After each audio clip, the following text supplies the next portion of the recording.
సభాధ్యక్షులకి, సభను అలంకరించిన విజ్ఞులు, మిత్రులందరికీ నమస్కారం.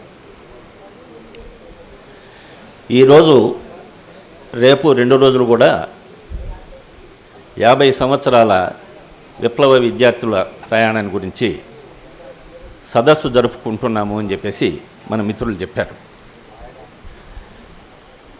ఈ సందర్భంలో మీరు కూడా మీ జ్ఞాపకాలని పంచుకుంటే బాగుంటుంది అని అనుకుంది.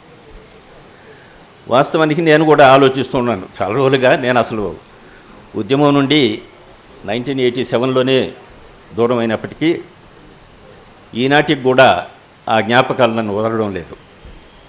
అందుకనే వెంటాడే జ్ఞాపకాలు అనేది రాశాను.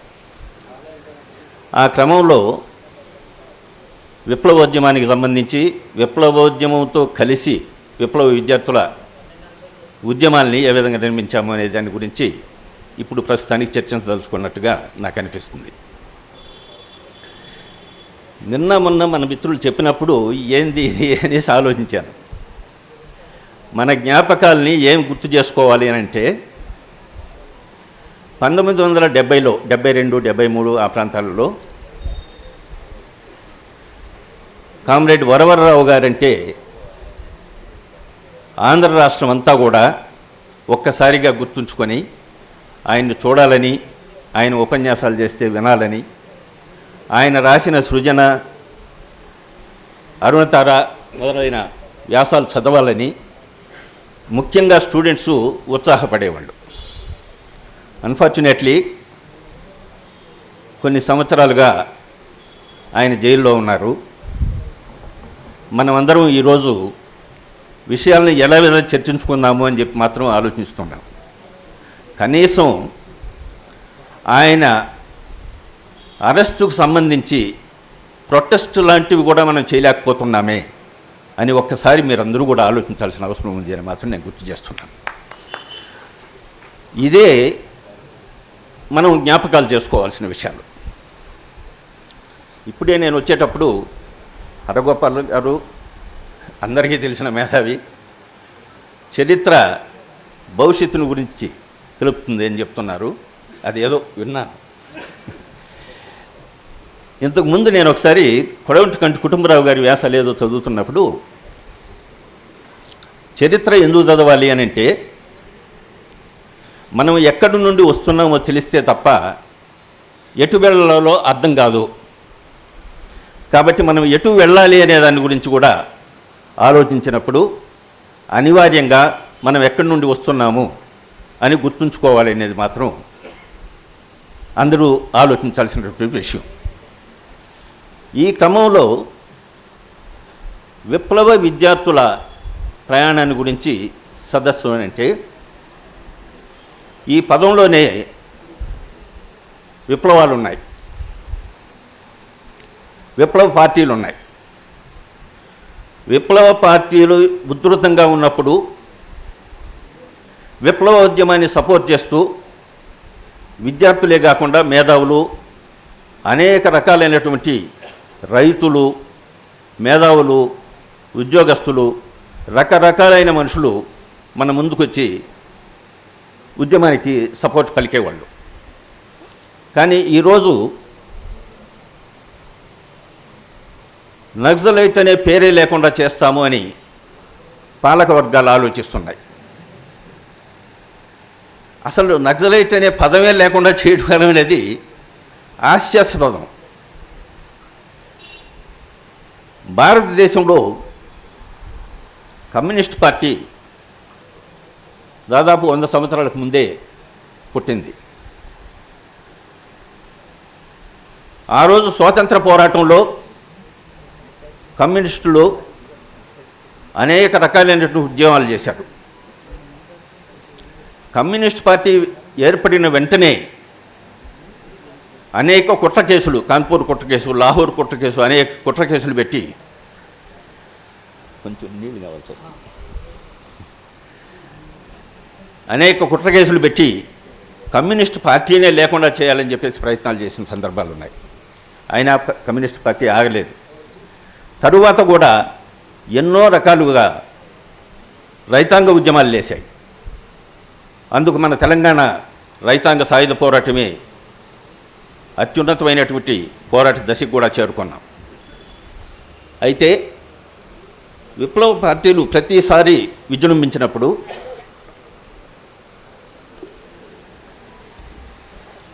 అణచివేత కూడా అదే సందర్భంగా అదే స్థాయిలోనూ ఇంకా ఎక్కువ స్థాయిలోనూ ఉంటుంది.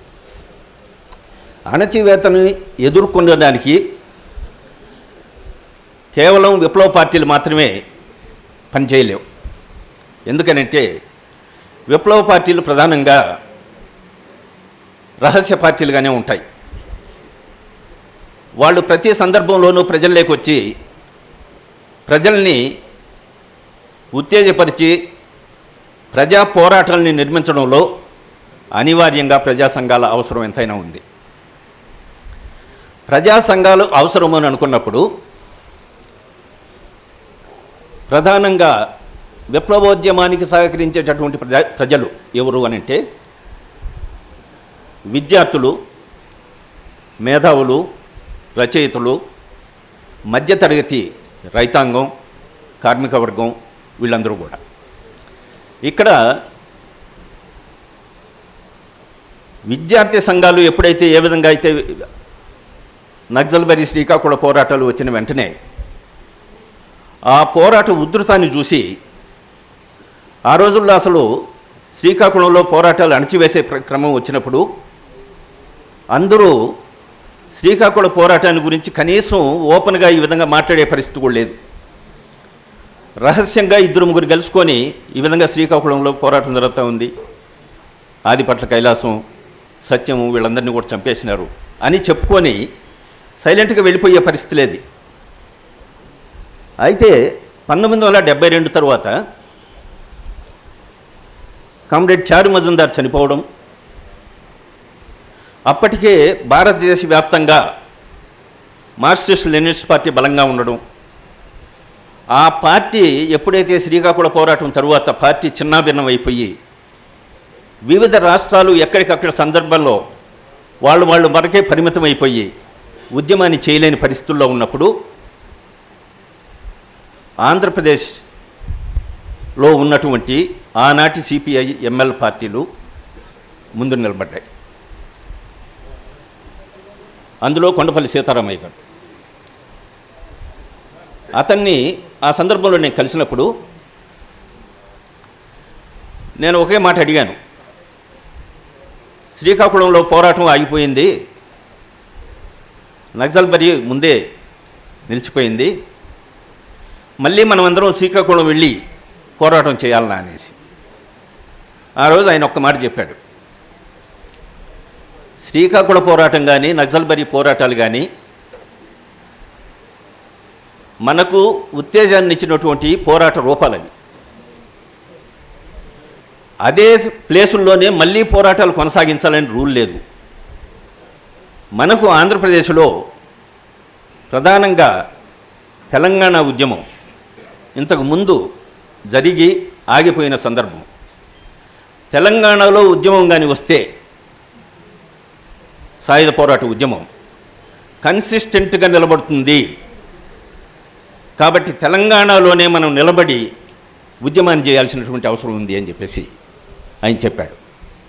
కాబట్టి విప్లవోద్యమంలో వస్తున్నటువంటి ఒడిదుడుకులన్నింటినీ కూడా పార్టీ అనేది ప్రధానంగా ఏ రకమైనటువంటి శత్రువు మన దగ్గరికి వస్తున్నాడు, శత్రువు బలాలేమిటి, మన బలాలేమిటి, మనం శత్రువుని ఎదుర్కొనేటటువంటి పరిస్థితుల్లో ఉన్నామా లేదా, ఇవన్నీ కూడా అంచనా వేసుకొని శత్రువును ఏ రూపంలో వ్యతిరేకించాలనో ప్రతిఘటించాలనో మనం నిర్ణయించుకోవాల్సినటువంటి అవసరము విప్లవ పార్టీకి ఉంటుంది.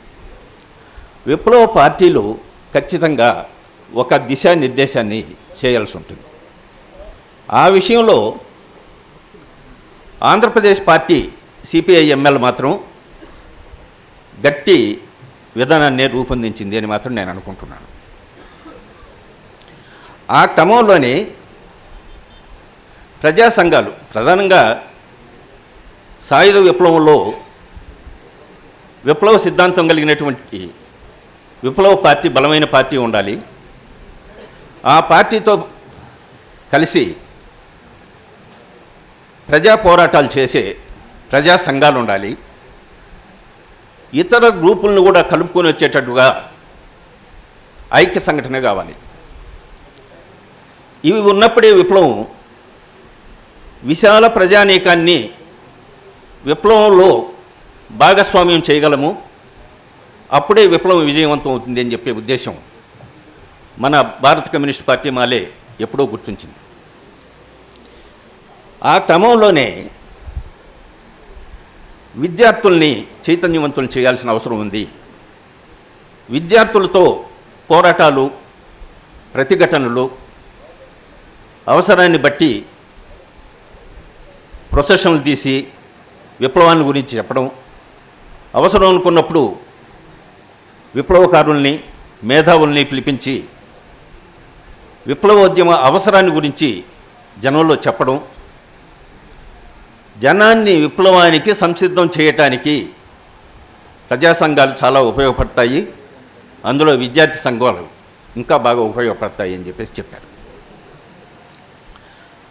అప్పుడు నేను లా చదువుతున్నాను. తిరుపతిలో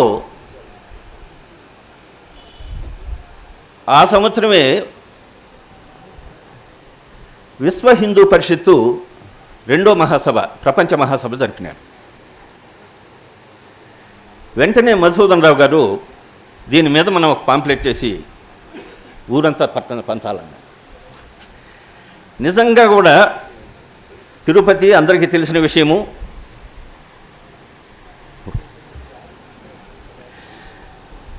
విశ్వ హిందూ పరిషత్ని ప్రతిఘటించడం చాలా కష్టమైన పని కూడా అనుకొని ఆ పాంప్లెట్లన్నీ వేసి డిస్ట్రిబ్యూట్ చేసి దాన్ని ప్రతిఘటించడం జరిగింది. ఆ సందర్భంలో విద్యార్థులకు ఒక సంఘం ఏర్పడితే మంచి అవకాశం ఉంటుంది, విద్యార్థుల ద్వారా విప్లవ ఉద్యమాన్ని గురించి ప్రచారం చేసేదానికి అవకాశం ఉంటుంది అని చెప్పే ఉద్దేశంతో నేను, మధుసూదన్ రావు గారు, భూమన్ను, మిగిలిన మిత్రులు కరుణాకర్ లాంటి పిల్లలు అందరం కలిసి 1972లోనే సమావేశమయ్యి విద్యార్థుల్లో ఒక సంఘాన్ని ఏర్పాటు చేద్దామని నిర్ణయించుకున్నాము. ఆ సందర్భంలో ఏ రకమైనటువంటి పేరు పెట్టాలి అనే ఉద్దేశం, ఆలోచన కూడా వచ్చింది. అప్పుడు భూమన్ అన్నాడు, ఆయన అప్పటికి బాగా పార్టీతో సంబంధాలు కూడా బాగున్నాయి, రెవల్యూషనరీ స్టూడెంట్స్ యూనియన్ అని పెడదాం. అప్పుడు కొంతమంది విద్యార్థులు, అక్కడ చేరిన విద్యార్థుల్లో కొంతమంది భయపడి రెవల్యూషనరీ అంటే బాగుండదేమో అని అంటున్నప్పుడు త్రిపురనేని మధుసూదన్ రావు గారు ఏదైనా ఒక ర్యాడికల్గా ఉండేటట్టు పెడదామయ్యా అన్నాడు. ఆయన మాటలు బాగుంటుంది చాలా. సరే, వెంటనే నేను ర్యాడికల్ స్టూడెంట్స్ యూనియన్ అని పెట్టేస్తే పోతుంది కదా, ర్యాడికల్గా ఇంకా వేరే పేరు ఎత్తికేది ఎందుకు అని అన్నాను. అప్పుడు అందరూ కూడా క్లాప్స్ కొట్టి radical students union is the best అని చెప్పేసి నిర్ణయించాం. అప్పటికే ఈ 2 మాటలు మాత్రం చెప్పేసి ఆపుతాను, మీరు సమయాభావం ఎక్కువైపోతుంది. అప్పటికే వరంగల్లు, హైదరాబాదు ప్రాంతాల్లో పీడిఎస్యు ఉండడం, పీడిఎస్యు బలంగా పనిచేస్తూ ముఖ్యంగా చండ్ర పుల్లారెడ్డి గ్రూపుకు సంబంధించిన వాళ్ళు, మన అప్పుడు పీపుల్స్ వార్ లేదు, మార్క్సిస్ట్ లెనినిస్ట్ పార్టీకి సంబంధించిన సీతారామయ్య గ్రూపుకు సంబంధించిన వాళ్ళు అందరూ కలిసి మిలిటెంట్ యాక్టివిటీస్ టేకప్ చేస్తున్నారు. చెప్పాను కదా, వరవరరావు గారు ఉన్నారు ఇక్కడ, ఇంకా అనివార్యంగా మిలిటెంట్ యాక్టివిటీసే వస్తాయి. ఆ సందర్భంలో వరవరరావు గారికి ఈ విషయం కూడా తెలియజేశాం, ఈ విధంగా తిరుపతిలో రాడికల్ స్టూడెంట్స్ యూనియన్ ఒకటి పెట్టాము. ఆయన ఇమ్మీడియట్గా పార్టీకి తెలియజేసినట్టుంది. కొండపల్లి సీతారామయ్య గారు వెంటనే మాకు కబురు పంపించాడు, ఈ విద్యార్థి సంఘం ఎంతైనా అవసరం ఉంది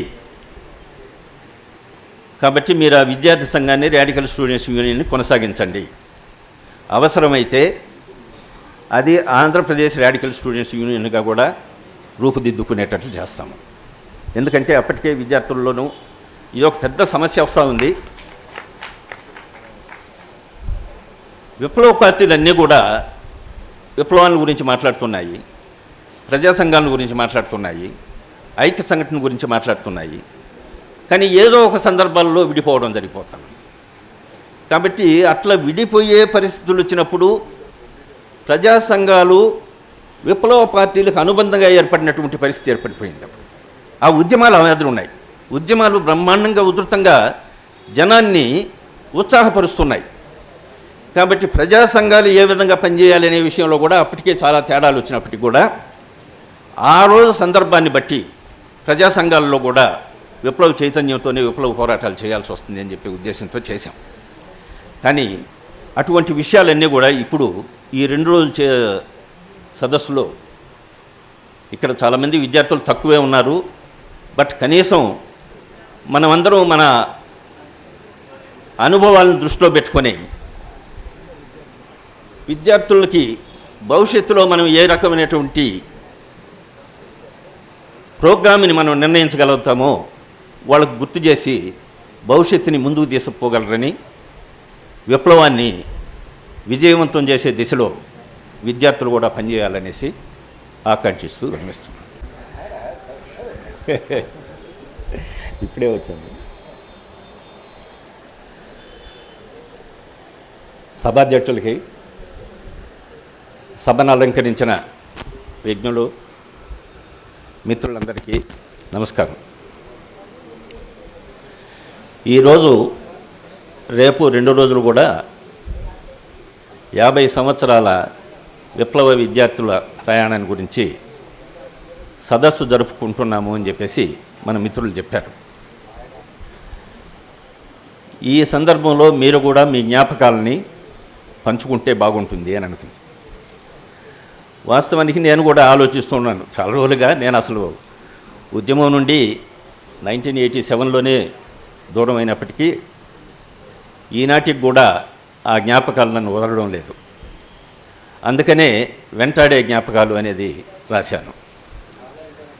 ఆ క్రమంలో విప్లవోద్యమానికి సంబంధించి విప్లవోద్యమంతో కలిసి విప్లవ విద్యార్థుల ఉద్యమాల్ని ఏ విధంగా నిర్మించాము అనే దాని గురించి ఇప్పుడు ప్రస్తుతానికి చర్చించదలుచుకున్నట్టుగా నాకు అనిపిస్తుంది. నిన్న మొన్న మన మిత్రులు చెప్పినప్పుడు ఏంది ఇది అనేసి ఆలోచించాను. మన జ్ఞాపకాలని ఏం గుర్తు చేసుకోవాలి అని అంటే 1970లో 72, 73 ఆ ప్రాంతాలలో కామ్రేడ్ వరవరరావు గారంటే ఆంధ్ర రాష్ట్రం అంతా కూడా ఒక్కసారిగా గుర్తుంచుకొని ఆయన్ని చూడాలని, ఆయన ఉపన్యాసాలు చేస్తే వినాలని, ఆయన రాసిన సృజన, అరుణతార మొదలైన వ్యాసాలు చదవాలని ముఖ్యంగా స్టూడెంట్స్ ఉత్సాహపడేవాళ్ళు. అన్ఫార్చునేట్లీ కొన్ని సంవత్సరాలుగా ఆయన జైల్లో ఉన్నారు. మనమందరం ఈరోజు విషయాలను ఎలా చర్చించుకుందాము అని చెప్పి మాత్రం ఆలోచిస్తున్నాం. కనీసం ఆయన అరెస్టుకు సంబంధించి ప్రొటెస్ట్ లాంటివి కూడా మనం చేయలేకపోతున్నామే అని ఒక్కసారి మీరందరూ కూడా ఆలోచించాల్సిన అవసరం ఉంది అని మాత్రం నేను గుర్తు చేస్తున్నాను. ఇదే మనం జ్ఞాపకాలు చేసుకోవాల్సిన విషయాలు. ఇప్పుడే నేను వచ్చేటప్పుడు హరగోపాల్ గారు అందరికీ తెలిసిన మేధావి, చరిత్ర భవిష్యత్తును గురించి తెలుపుతుంది అని చెప్తున్నారు. అది ఏదో విన్నాను. ఇంతకుముందు నేను ఒకసారి కొడవటికంటి కుటుంబరావు గారి వ్యాసాలు ఏదో చదువుతున్నప్పుడు చరిత్ర ఎందుకు చదవాలి అని అంటే మనం ఎక్కడి నుండి వస్తున్నామో తెలిస్తే తప్ప ఎటు వెళ్ళాలో అర్థం కాదు. కాబట్టి మనం ఎటు వెళ్ళాలి అనే దాని గురించి కూడా ఆలోచించినప్పుడు అనివార్యంగా మనం ఎక్కడి నుండి వస్తున్నాము అని గుర్తుంచుకోవాలి అనేది మాత్రం అందరూ ఆలోచించాల్సినటువంటి విషయం. ఈ క్రమంలో విప్లవ విద్యార్థుల ప్రయాణాన్ని గురించి సదస్సు అంటే ఈ పదంలోనే విప్లవాలు ఉన్నాయి, విప్లవ పార్టీలు ఉన్నాయి. విప్లవ పార్టీలు ఉధృతంగా ఉన్నప్పుడు విప్లవోద్యమాన్ని సపోర్ట్ చేస్తూ విద్యార్థులే కాకుండా మేధావులు, అనేక రకాలైనటువంటి రైతులు, మేధావులు, ఉద్యోగస్తులు, రకరకాలైన మనుషులు మన ముందుకొచ్చి ఉద్యమానికి సపోర్ట్ పలికేవాళ్ళు. కానీ ఈరోజు నక్సలైట్ అనే పేరే లేకుండా చేస్తాము అని పాలక వర్గాలు ఆలోచిస్తున్నాయి. అసలు నక్సలైట్ అనే పదమే లేకుండా చేయడం అనేది హాస్యాస్పదం. భారతదేశంలో కమ్యూనిస్ట్ పార్టీ దాదాపు 100 సంవత్సరాలకు ముందే పుట్టింది. ఆ రోజు స్వాతంత్ర పోరాటంలో కమ్యూనిస్టులు అనేక రకాలైనటువంటి ఉద్యమాలు చేశారు. కమ్యూనిస్ట్ పార్టీ ఏర్పడిన వెంటనే అనేక కుట్ర కేసులు, కాన్పూర్ కుట్ర కేసు, లాహోర్ కుట్ర కేసు, అనేక కుట్ర కేసులు పెట్టి, కొంచెం నీళ్ళు కావాల్సి వస్తుంది, అనేక కుట్ర కేసులు పెట్టి కమ్యూనిస్ట్ పార్టీనే లేకుండా చేయాలని చెప్పేసి ప్రయత్నాలు చేసిన సందర్భాలు ఉన్నాయి. అయినా కమ్యూనిస్ట్ పార్టీ ఆగలేదు. తరువాత కూడా ఎన్నో రకాలుగా రైతాంగ ఉద్యమాలు లేశాయి. అందుకు మన తెలంగాణ రైతాంగ సాయుధ పోరాటమే అత్యున్నతమైనటువంటి పోరాట దశకు కూడా చేరుకున్నాం. అయితే విప్లవ పార్టీలు ప్రతిసారి విజృంభించినప్పుడు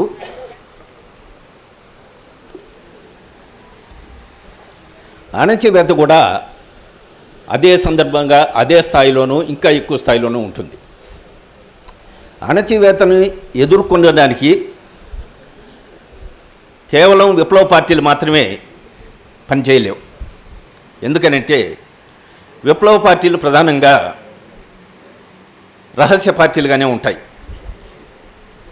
వాళ్ళు ప్రతి సందర్భంలోనూ ప్రజల్లోకి వచ్చి ప్రజల్ని ఉత్తేజపరిచి ప్రజా పోరాటాలని నిర్మించడంలో అనివార్యంగా ప్రజా సంఘాల అవసరం ఎంతైనా ఉంది. ప్రజా సంఘాలు అవసరమని అనుకున్నప్పుడు ప్రధానంగా విప్లవోద్యమానికి సహకరించేటటువంటి ప్రజలు ఎవరు అనంటే విద్యార్థులు, మేధావులు, రచయితలు, మధ్యతరగతి రైతాంగం, కార్మిక వర్గం, వీళ్ళందరూ కూడా. ఇక్కడ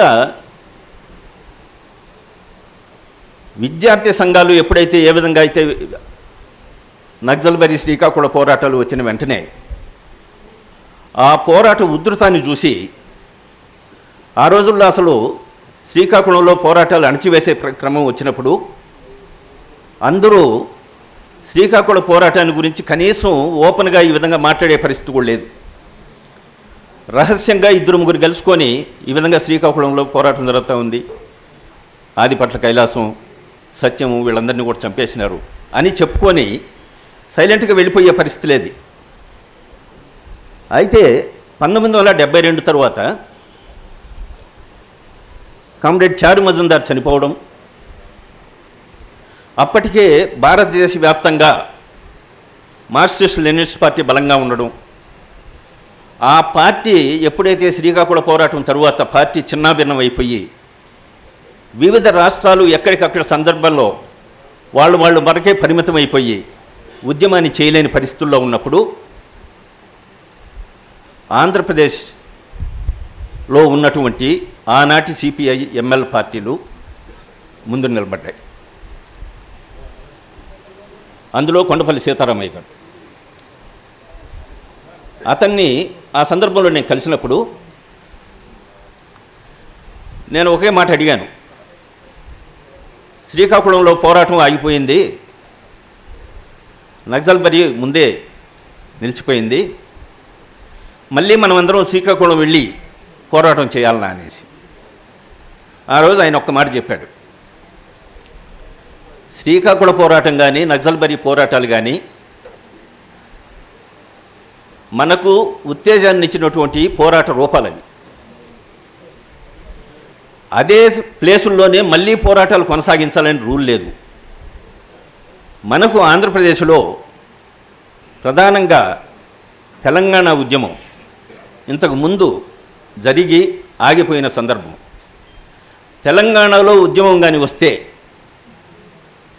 సాయుధ పోరాట ఉద్యమం కన్సిస్టెంట్గా నిలబడుతుంది.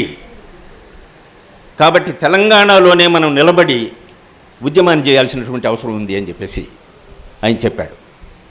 కాబట్టి విప్లవోద్యమంలో వస్తున్నటువంటి ఒడిదుడుకులన్నింటినీ కూడా పార్టీ అనేది ప్రధానంగా ఏ రకమైనటువంటి శత్రువు మన దగ్గరికి వస్తున్నాడు, శత్రువు బలాలేమిటి, మన బలాలేమిటి, మనం శత్రువుని ఎదుర్కొనేటటువంటి పరిస్థితుల్లో ఉన్నామా లేదా, ఇవన్నీ కూడా అంచనా వేసుకొని శత్రువును ఏ రూపంలో వ్యతిరేకించాలనో ప్రతిఘటించాలనో మనం నిర్ణయించుకోవాల్సినటువంటి అవసరము విప్లవ పార్టీకి ఉంటుంది. విప్లవ పార్టీలు ఖచ్చితంగా ఒక దిశానిర్దేశాన్ని చేయాల్సి ఉంటుంది. ఆ విషయంలో ఆంధ్రప్రదేశ్ పార్టీ సిపిఐ-ఎంఎల్ మాత్రం గట్టి విధానాన్ని రూపొందించింది అని మాత్రం నేను అనుకుంటున్నాను. ఆ క్రమంలోనే ప్రజా సంఘాలు ప్రధానంగా సాయుధ విప్లవంలో విప్లవ సిద్ధాంతం కలిగినటువంటి విప్లవ పార్టీ బలమైన పార్టీ ఉండాలి. ఆ పార్టీతో కలిసి ప్రజా పోరాటాలు చేసే ప్రజా సంఘాలు ఉండాలి. ఇతర గ్రూపులను కూడా కలుపుకొని వచ్చేటట్టుగా ఐక్య సంఘటన కావాలి. ఇవి ఉన్నప్పుడే విప్లవం విశాల ప్రజానీకాన్ని విప్లవంలో భాగస్వామ్యం చేయగలము. అప్పుడే విప్లవం విజయవంతం అవుతుంది అని చెప్పే ఉద్దేశం మన భారత కమ్యూనిస్ట్ పార్టీ మాలే ఎప్పుడో గుర్తించింది. ఆ క్రమంలోనే విద్యార్థుల్ని చైతన్యవంతులను చేయాల్సిన అవసరం ఉంది. విద్యార్థులతో పోరాటాలు, ప్రతిఘటనలు, అవసరాన్ని బట్టి ప్రొసెషన్లు తీసి విప్లవాన్ని గురించి చెప్పడం, అవసరం అనుకున్నప్పుడు విప్లవకారుల్ని మేధావుల్ని పిలిపించి విప్లవోద్యమ అవసరాన్ని గురించి జనంలో చెప్పడం, జనాన్ని విప్లవానికి సంసిద్ధం చేయటానికి ప్రజా సంఘాలు చాలా ఉపయోగపడతాయి. అందులో విద్యార్థి సంఘాలు ఇంకా బాగా ఉపయోగపడతాయి అని చెప్పేసి చెప్పారు. అప్పుడు నేను లా చదువుతున్నాను. తిరుపతిలో ఆ సంవత్సరమే విశ్వ హిందూ పరిషత్తు 2వ మహాసభ, ప్రపంచ మహాసభ జరిపినాడు. వెంటనే మధుసూదన్ రావు గారు దీని మీద మనం ఒక పాంప్లెట్ చేసి ఊరంతా పంచాలన్నారు. నిజంగా కూడా తిరుపతి అందరికీ తెలిసిన విషయము.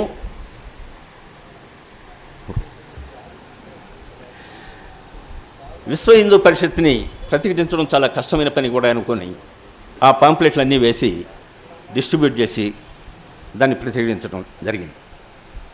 ఆ సందర్భంలో విద్యార్థులకు ఒక సంఘం ఏర్పడితే మంచి అవకాశం ఉంటుంది, విద్యార్థుల ద్వారా విప్లవ ఉద్యమాన్ని గురించి ప్రచారం చేసేదానికి అవకాశం ఉంటుంది అని చెప్పే ఉద్దేశంతో నేను, మధుసూదన్ రావు గారు, భూమన్ను, మిగిలిన మిత్రులు కరుణాకర్ లాంటి పిల్లలు అందరం కలిసి 1972లోనే సమావేశమయ్యి విద్యార్థుల్లో ఒక సంఘాన్ని ఏర్పాటు చేద్దామని నిర్ణయించుకున్నాము.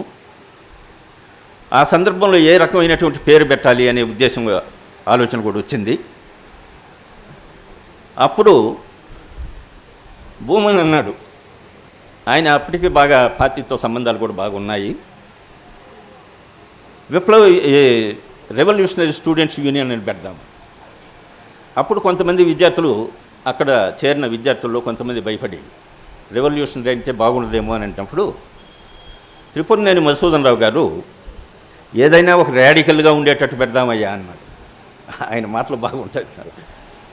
సరే, వెంటనే నేను రాడికల్ స్టూడెంట్స్ యూనియన్ అనే పెట్టేస్తే పోతుంది కదా, రాడికల్గా ఇంకా వేరే పేరు ఎత్తికేది ఎందుకు అని అన్నాను. అప్పుడు అందరూ కూడా క్లాప్స్ కొట్టి radical students union is the best అని చెప్పేసి నిర్ణయించాం. అప్పటికే ఈ 2 మాటలు మాత్రం చెప్పేసి ఆపుతాను. మీరు సమయాభావం ఎక్కువైపోతుంది. అప్పటికే వరంగల్లు, హైదరాబాదు ప్రాంతాల్లో పీడిఎస్యు ఉండడం, పీడిఎస్యు బలంగా పనిచేస్తూ ముఖ్యంగా చండ పుల్లారెడ్డి గ్రూపుకు సంబంధించిన వాళ్ళు, మన అప్పుడు పీపుల్స్ వారు లేదు, మార్క్సిస్ట్ లెనినిస్ట్ పార్టీకి సంబంధించిన సీతారామయ్య గ్రూపుకు సంబంధించిన వాళ్ళు అందరూ కలిసి మిలిటెంట్ యాక్టివిటీస్ టేకప్ చేస్తున్నారు. చెప్పాను కదా, వరవరరావు గారు ఉన్నారు ఇక్కడ. ఇంకా అనివార్యంగా మిలిటెంట్ యాక్టివిటీసే వస్తాయి. ఆ సందర్భంలో వరవరరావు గారికి ఈ విషయం కూడా తెలియజేశాం. ఈ విధంగా తిరుపతిలో రాడికల్ స్టూడెంట్స్ యూనియన్ ఒకటి పెట్టామని. ఆయన ఇమ్మీడియట్గా పార్టీకి తెలియజేసినట్టుంది. కొండపల్లి సీతారామయ్య గారు వెంటనే మాకు కబురు పంపించాడు. ఈ విద్యార్థి సంఘం ఎంతైనా అవసరం ఉంది కాబట్టి మీరు ఆ విద్యార్థి సంఘాన్ని రాడికల్ స్టూడెంట్స్ యూనియన్ని కొనసాగించండి, అవసరమైతే అది ఆంధ్రప్రదేశ్ రాడికల్ స్టూడెంట్స్ యూనియన్గా కూడా రూపుదిద్దుకునేటట్లు చేస్తాము. ఎందుకంటే అప్పటికే విద్యార్థుల్లోనూ ఇది ఒక పెద్ద సమస్య వస్తూ ఉంది. విప్లవ పార్టీలన్నీ కూడా విప్లవాల గురించి మాట్లాడుతున్నాయి, ప్రజా సంఘాల గురించి మాట్లాడుతున్నాయి, ఐక్య సంఘటన గురించి మాట్లాడుతున్నాయి. కానీ ఏదో ఒక సందర్భాల్లో విడిపోవడం జరిగిపోతుంది. కాబట్టి అట్లా విడిపోయే పరిస్థితులు వచ్చినప్పుడు ప్రజా సంఘాలు విప్లవ పార్టీలకు అనుబంధంగా ఏర్పడినటువంటి పరిస్థితి ఏర్పడిపోయింది. అప్పుడు ఆ ఉద్యమాలు అవధులు ఉన్నాయి. ఉద్యమాలు బ్రహ్మాండంగా ఉధృతంగా జనాన్ని ఉత్సాహపరుస్తున్నాయి. కాబట్టి ప్రజా సంఘాలు ఏ విధంగా పనిచేయాలి అనే విషయంలో కూడా అప్పటికే చాలా తేడాలు వచ్చినప్పటికీ కూడా ఆ రోజు సందర్భాన్ని బట్టి ప్రజా సంఘాలలో కూడా విప్లవ చైతన్యంతోనే విప్లవ పోరాటాలు చేయాల్సి వస్తుంది అని చెప్పే ఉద్దేశంతో చేశాం. కానీ అటువంటి విషయాలన్నీ కూడా ఇప్పుడు ఈ 2 రోజుల సదస్సులో ఇక్కడ చాలామంది విద్యార్థులు తక్కువే ఉన్నారు. బట్ కనీసం మనమందరం మన అనుభవాలను దృష్టిలో పెట్టుకొని విద్యార్థులకి భవిష్యత్తులో మనం ఏ రకమైనటువంటి ప్రోగ్రామ్ని మనం నిర్ణయించగలుగుతామో వాళ్ళకు గుర్తు చేసి భవిష్యత్తుని ముందుకు తీసుకుపోగలరని, విప్లవాన్ని విజయవంతం చేసే దిశలో విద్యార్థులు కూడా పనిచేయాలనేసి ఆకాంక్షిస్తూ విరమిస్తున్నాను.